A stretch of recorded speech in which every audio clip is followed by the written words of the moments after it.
everyone. The leadership have asked the prophetic community to share some ideas with you for activations in hearing God and different ways in which we can prophesy over one another that you might like to use in your small groups. As we come up to Christmas, one of the ways that many of you probably already do is through like a secret Santa. Now, this can work in a number of ways. It could work that you all just buy one present each and you're given the person that you want to pray for. And as you buy the present, you ask God what he wants to say through that present. And then it's you getting a word for an individual for a specific present. Another way is that you all buy an individual present. And usually what we would say is not anything that costs a lot of money, recycled, claimed, charity shop, even homemade is a great way of doing this. But you buy an item, you wrap it up, and then on the day they all go into a pile.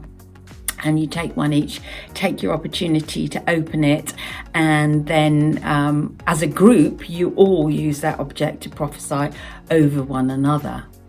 A third way of doing it is through, if you like, a pass the parcel.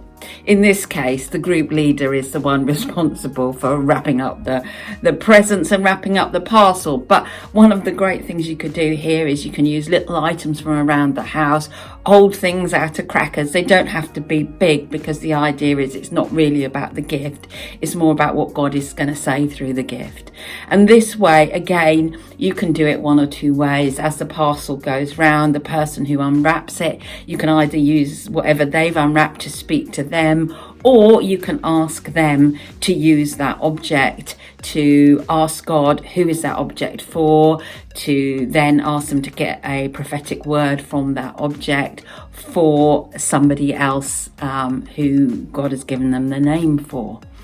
Lots of different variations, and the great thing about all these variations in this particular activity in terms of prophesying over somebody else is that you can include everybody.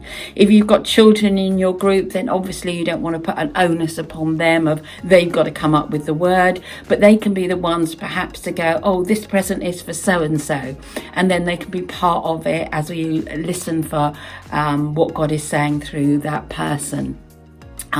It's a simple way of actually just encouraging everybody at the end of the year with words from God and taking that opportunity to practice. So I hope you all have fun, and happy Christmas.